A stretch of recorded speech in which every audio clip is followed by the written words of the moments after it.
Hey everybody, this is David Schmidt, and thank you so much for being here this evening. And we are going to be going over X39, stem cells, light therapy, the mechanisms behind how all of this works. And I think you're going to find it really interesting because we're going to be exploring some very interesting material together. So with that, let's go ahead and get started. Now, I thought where we might start this evening, since there are so many scientific-minded individuals on the line today, I understand we have quite a few healthcare practitioners on the line with us, thought I might dig a little bit deeper into this presentation on the science than what we might normally do. So when we're talking about light therapy, what is so exciting about this is the idea that we can trigger very specific biochemical changes in the body with light. And we think about this, this is really extraordinary.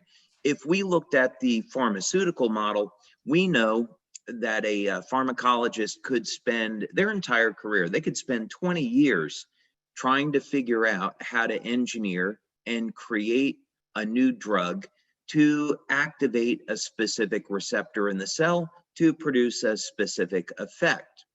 So what's exciting about this is that we can use light to initiate biochemical changes in the body. And of course, because we're not introducing any foreign chemicals, there aren't going to be any side effects to this. So let's dig into this in a little bit more detail. How exactly does this work? Well, first thing is we often use the analogy that everyone accepts that you go out in the sun and sunlight is going to trigger a release of vitamin D. So very clear example that we all know to be true of how light will cause a chemical change in the body. This area is known as photobiomodulation. And one thing that's very interesting is that if we go back 10 years ago, the biochemical mechanisms for photobiomodulation, or another way we can think of it is low-level light therapy, the biochemical mechanisms weren't really very well understood.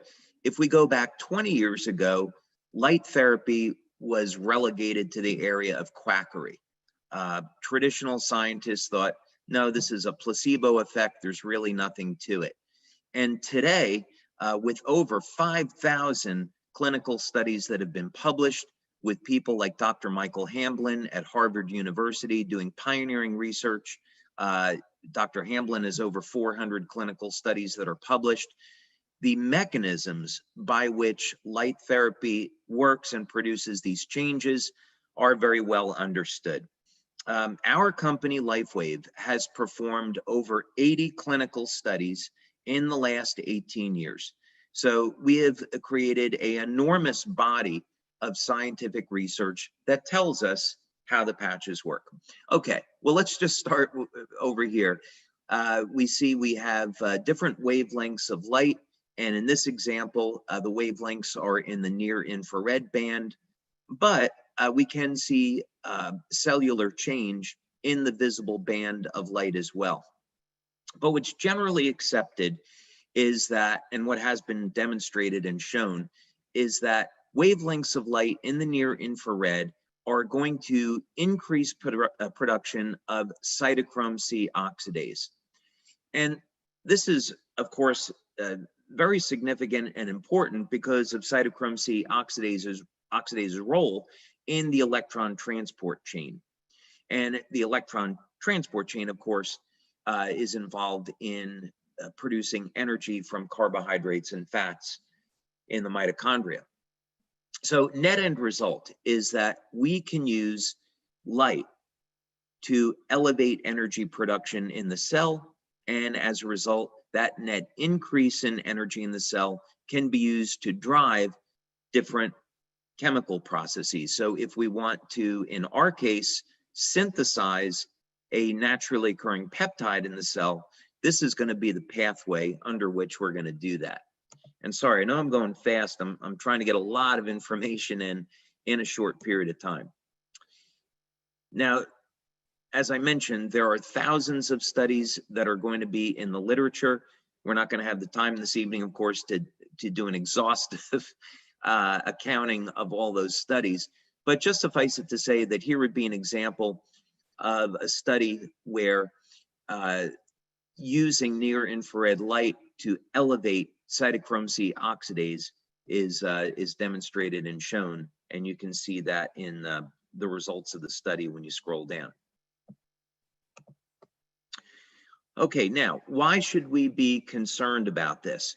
Well, one of the reasons is that if we are interested in stem cells and regeneration, and we want to avoid some of the negative effects of stem cells, meaning that you inject stem cells, they're expensive, they don't always work.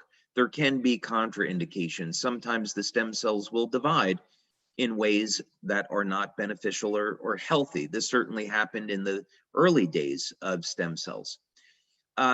What if we could use light to elevate a peptide known to influence the activity of stem cells in the body?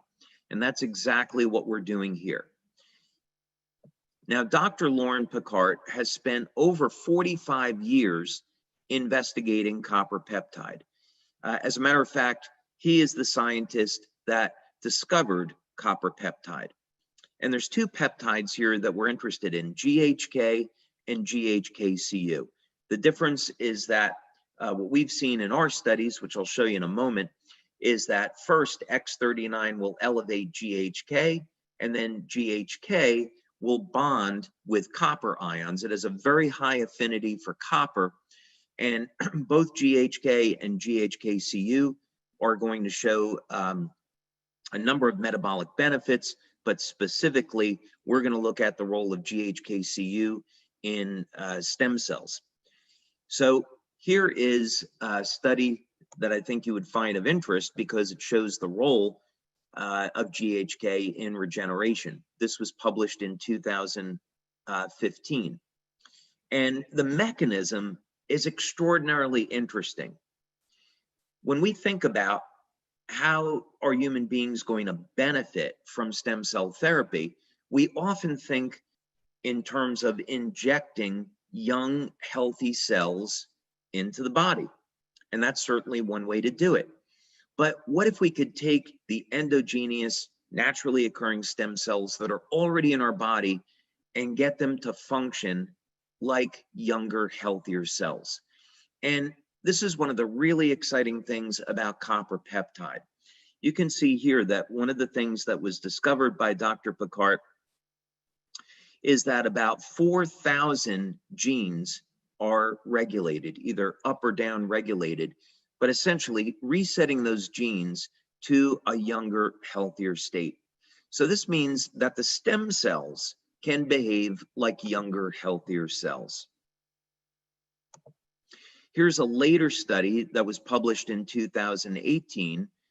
And when Dr. Picard began to see the regenerative effects of copper peptide, he then, of course, naturally concluded that copper peptide must be showing a role in stem cells. And of course, it turned out that he was correct. And what is actually going on here? Several things to be very interested in. First, copper peptide is going to reset cells to a younger, healthier state by altering gene expression. Then those stem cells are mobilized through increased expression of P63. And here is a study that was actually looking at that. What happens when you elevate copper peptide in the skin?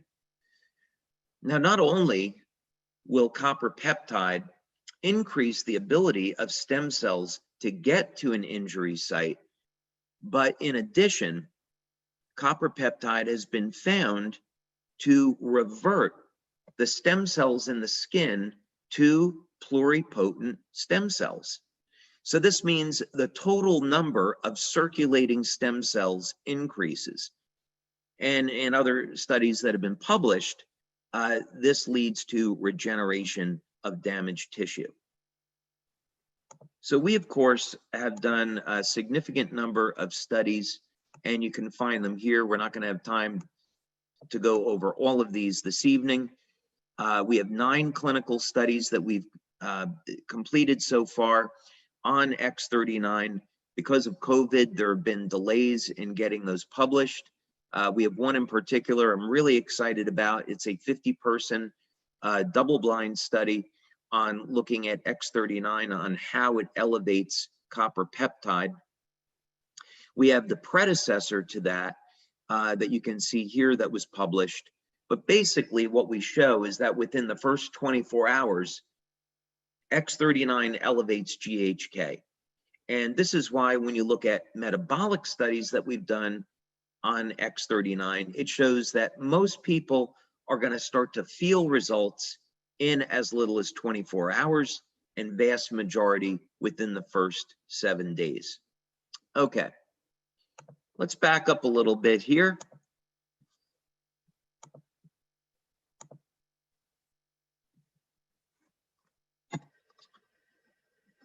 And let's restate this problem. The problem is that as we age, the stem cells are aging with us. This, of course, has to do with the Hayflick limit. There's a limited number of times that cells can divide, and the stem cells are subject to the Hayflick limit along with the rest of the cells. So quite simply, when we get to around age 70, age 75, our cells stop dividing. And this is really bad news. Anybody that has gotten over the age of 60 or 70 knows that their ability and their capacity to heal and recover from an injury has slowed down dramatically. This is a result of a degradation in the quality of the stem cells, their ability to proliferate, their ability to release growth factors, and eventually, of course, we don't have any more stem cells. So most of the solutions that companies are looking at is, let's take young, healthy stem cells and inject them into the body. And there is not a major success of this that's available today. Most governments have not approved stem cell therapy. There's only limited, very limited approvals. Most of this has to do with bone marrow transplants. And that's because there are significant risks that are associated with injecting stem cells. If they don't divide the way that they're intended to be used, they could divide into cells that are not supposed to be in the tissue where they are injected. So for example, in Japan, there has been ongoing research into Parkinson's disease. And there's a human study going on right now where a needle is inserted into the brain and stem cells are injected directly into the brain. Well, when this research first started, stem cells divided into muscle tissue, liver tissue, hair, and the animals ended up dying because the stem cells divided from a pluripotent state down into a multipotent state that was not desirable. The division was uncontrolled. So these are some of the risks associated with stem cell science as it is today. But of course, that's going to change in the future. So what we want to do is make stem cell science affordable, safe, effective, and available to everybody. So how are we going to do that? Well, as Robin was saying, I have over 100 patents now. I reached that milestone this year. Those are 100 issued global patents with many more that are pending. And over 70 of those are just in the field of stem cells and regenerative medicine. And we've spent over $4 million over the last 12 years in developing X39. And research, of course, is ongoing as we find new ways to utilize our technology with respect to stem cells. Some of the early research we did was with the National University of Ireland in Galway at their Regenerative Medicine Institute. This research was actually funded by Scientific Foundation Ireland. And Remedy, by the way, and NUIG is in the top 2% of universities globally in the field of stem cell research. So when you go over to the west coast of Ireland and you're at this institute, you can find all of the major healthcare companies doing research there. In any case, this is a technology that I invented and we developed at our laboratories in San Diego. And this is a novel form of electromagnetic therapy that we have shown can mobilize and activate stem cells. This was a standard rabbit model that we used after we went from our initial laboratory work. And the goal here was to see if we could upregulate or increase the rate of wound healing in these rabbits. So a diabetic ulceration was formed over a period of 7 days. And then we had a control group and a group that was treated with this electromagnetic coil. And we looked at the rates of regeneration. And in this very first trial, we were able to hit statistical significance and see that just using energy, we could activate the stem cells. We didn't need to use a stem cell injection. Now, what was also really significant about this study is that when you apply stem cells directly to the site of a ulceration, the rate of wound closure is identical to applying an external electromagnetic field. So this was the first indication that we had that you didn't have to give a stem cell injection. And that was really exciting. We could use energy to activate the stem cells in a body and accelerate wound healing, plus all of the other amazing benefits associated with stem cells. Now, at our labs in San Diego, we use a standard stem cell model. This is a planaria, and planaria have remarkable regenerative capabilities as a result of the sheer number of stem cells that are located in their bodies. And when you cut off the head of a planaria, it will regenerate in 17 days. The stem cell community is trying to figure out how could we get that down to 15 days? If we could do it maybe in a planaria, maybe we could do it in human beings. Well, this technology that I just showed you, we were able to get the regeneration down to 8 days and then eventually under 1 day. So imagine that, being able to regenerate the head of a worm in less than 1 day. What if we could apply a technology like that to human beings? That's going to be, of course, our ultimate goal. But this technology is very expensive, and so we want to be able to offer an affordable way for people to activate stem cells. So how do we do that? And how would this technology work? I'll take a glass of water. Okay, well, we are going to turn to light therapy for the answer to this, because I have been developing light therapy products now for 20 years. We have quite a bit of experience and knowledge in how to activate different biochemical pathways in the body with light. And we want to look at how can we do this? What are the control mechanisms for stem cells in the body? So the way this works is that instead of using a lamp or an LED or any type of electronic device, we're going to use a passive patch. You simply apply the patch to the body, and the patch will stimulate the skin with light. So we're not putting any chemicals from the patch into the body. The materials in the patch are completely sealed, and these materials are activated by your body heat. the patch will stimulate the skin with light and produce a biochemical change. So just like sunlight will cause the body to make vitamin D, this technology will stimulate the skin with light, elevate copper peptide, and this will activate the stem cells. And by the way, for the practitioners that are here this evening, when we use the term activate, this is just another way of saying that we are enhancing the ability of the stem cells to proliferate and go to where they're needed.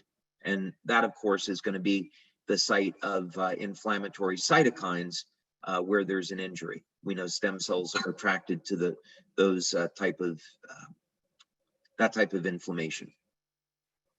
So very simple way to think about this is that this is a new form of low-level light therapy. And we're using low-level light to elevate GHK-Cu, or copper peptide. And so, of course, the advantages of copper peptide are extraordinary. We get to reset thousands of genes to a younger, healthier state. As a matter of fact, in early research, if you were to take the, for example, liver cells from somebody 75 or 80 years old, put them in a solution of copper peptide, those cells start to behave like younger, healthier cells. If all we were doing with X39 was just simply allowing old stem cells to get to an injury, that of course would not be very effective. So what really makes this product effective is the fact that copper peptide is a very powerful gene modulator, can get those stem cells to act like younger, healthier cells. And of course, now they can release growth factors, their motility rate increases, and people can experience healing at ages when normally they would not be able to. Okay, so we've got 9 studies on X39. First question is, how do we know that the X39 patch elevates copper peptide? So that was one of the first studies we did. It actually took us about a year to get through just method development. So we had to develop methods. We worked with 2 different laboratories, and these were microanalytical labs. And first we looked at urine analysis. Could we detect copper peptide in the urine? Then eventually we landed on doing blood studies, and the method development led to a procedure where we could detect copper peptide in blood. So this was our first pilot study. It was with 10 people. We've since repeated this, and we have a double-blind study now. Generally, when we want to look at copper peptide levels, we like to have people that are over the age of 50 or 60. The reason is copper peptide levels are going to be much lower in that group. So if we were going to compare copper peptide levels to people over the age of 60 compared to people in their 20s, levels of copper peptide are down 60 to 80% when someone's over the age of 60. We also want to find out if, this is light therapy, so we should be able to see an effect rapidly. So we want to look at taking a baseline and then doing another blood draw 24 hours later. And then as a matter of convenience, we look at a 7-day period. And very clearly, what we see to statistical significance is that within the first 24 hours, we see increases in GHK.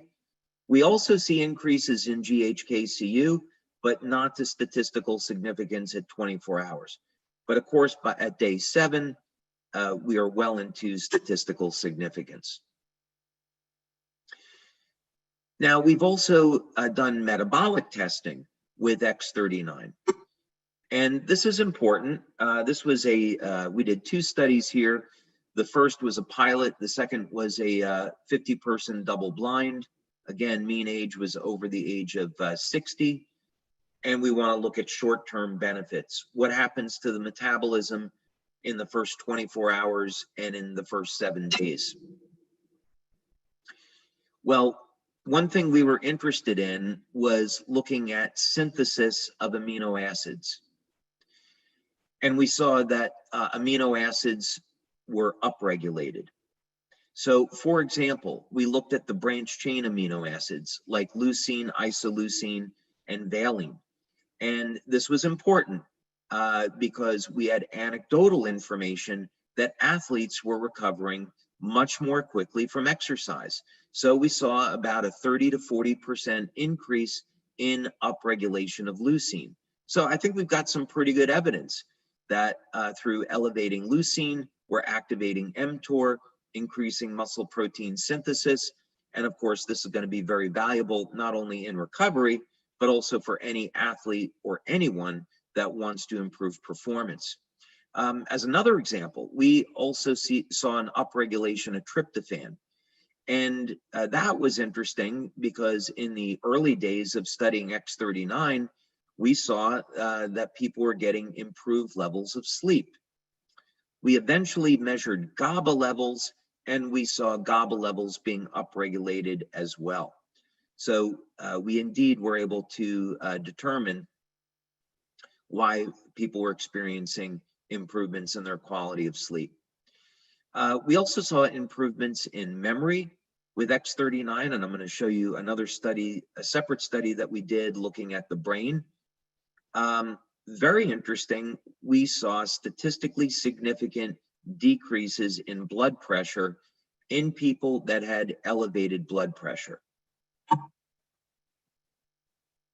We also did measurements with heart rate variability. And for those of you that are not familiar with that, that looks at the ratio of muscle contractions in the 4 chambers of the heart. And this is important because heart rate variability can detect abnormalities in the function of the heart.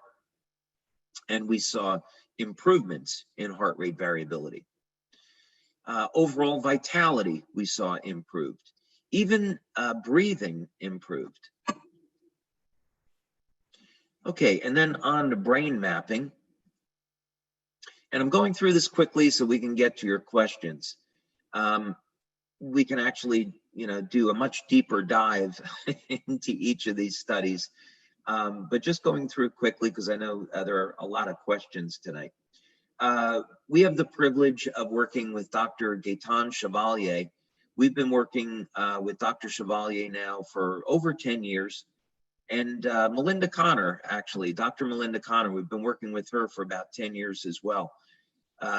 Incredible researchers, and it's a privilege to work with them and their teams. Well, Dr. Chevalier was doing research into nuclear fusion at UCLA. He's an expert in laser spectroscopy. And some of our early studies that we did with him were looking at biophoton emission. And we saw that with our Lifewave energy enhancer patches, we could actually bring the cells into greater coherence, and this would improve biophoton emission from the cells. So this is a very powerful anti-aging effect. We also had run a study looking at upregulation of mitochondrial function. We did that study with Dr. Frank Schallenberger and Dr. Homer Nazaran. At the time, Dr. Nazaran was at the University of Texas in El Paso, their biomedical engineering department. And so we saw directly that stimulating the skin with light would increase mitochondrial function. Any case, in this study, what we wanted to do was use a P300, it says here P3, it was a P300 EEG brain mapping system. This was the pilot study. There were some delays in getting started with the double blind because of COVID, but now the double blind study on this is underway. One thing that's important is that all 12 people in this open label study had dramatic effects. And we worked with people over the age of 60. And this is really significant because we would not expect, even with the effects of neuroplasticity, we would not expect to see changes this dramatic in a section of the population that is over the age of 60 and 70. But here at session 1 is baseline, session 2 is at 3 weeks, and session 3 is at 6 weeks. And what's happening is that the brain is shifting into a greater state of coherence. If we want to solve the problem of aging, the problem of aging can really be thought as a state of our bodies going from perfection, from the divine design, from a state of coherence and balance into a state of disorganization.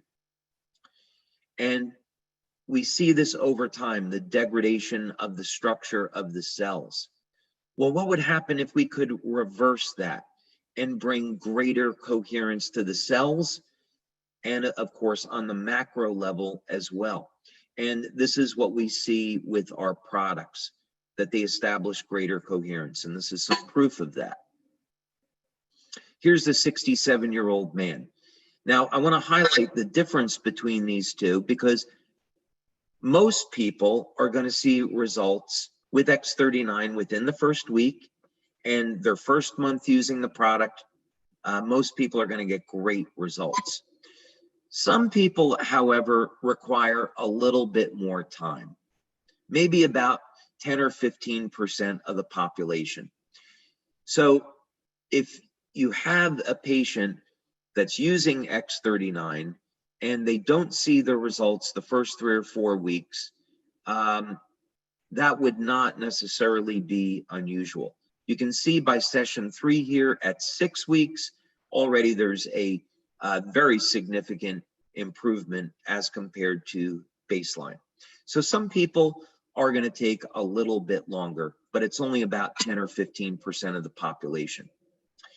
Okay, and then just moving quickly now, many of you might have already seen these testimonials, so we'll go quickly through them. But some of the dramatic effects we see with X39 are in the area of wound healing.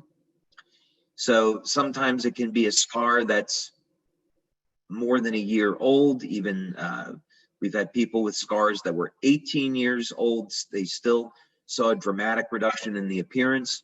Or here, this is just after 2 weeks on a more recent scar. X39 can be applied behind the neck, below the belly button, and it will produce a systemic effect. Some people prefer to put the patch at the site of an injury, and of course, that's fine too. So this is a young man who had a job interview coming up, and he was in an accident, and you can see within 5 days, he experienced a dramatic result. This one's really extraordinary. I was meeting with a doctor yesterday, and we were discussing a study on X39, and I showed him this picture, and he was absolutely blown away. Here's a gentleman that was in a car accident, nearly lost his hand, and yet 2 months later, virtually no sign of that injury. So this is the power of resetting stem cells to a younger, healthier state. This is also, I mean, just incredible. This is a young boy, 9 years old in Denmark, caught his finger in a door, had it severed off. The doctors reattached it.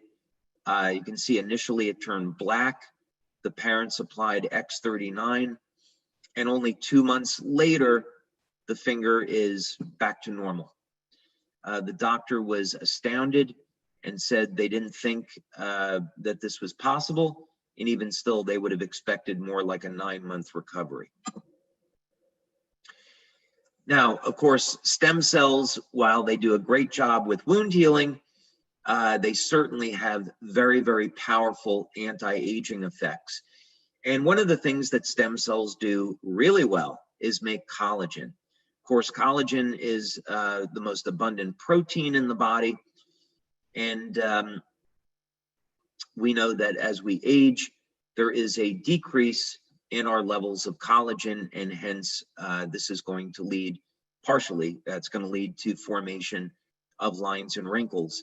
And this is a woman, her name is Mandy. She is in Australia, and you can see very dramatic result after 6 weeks. And she was thrilled with the results. She continued to use X39, and you can see dramatic change after 1 year.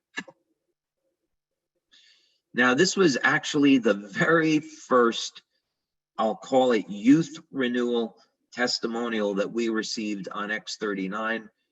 This woman lives in Denmark. She's 93. Her daughter is a Lifewave distributor. The mom here was dealing with a number of very significant health challenges. And so the daughter gave her X39 in the hopes that it could help support her health.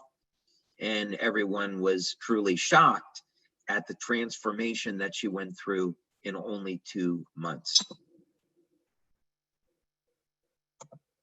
So this is all to say that through our research and through practice, we have found that you don't have to have injections of stem cells, that activating the stem cells with copper peptide can lead to remarkable health benefits.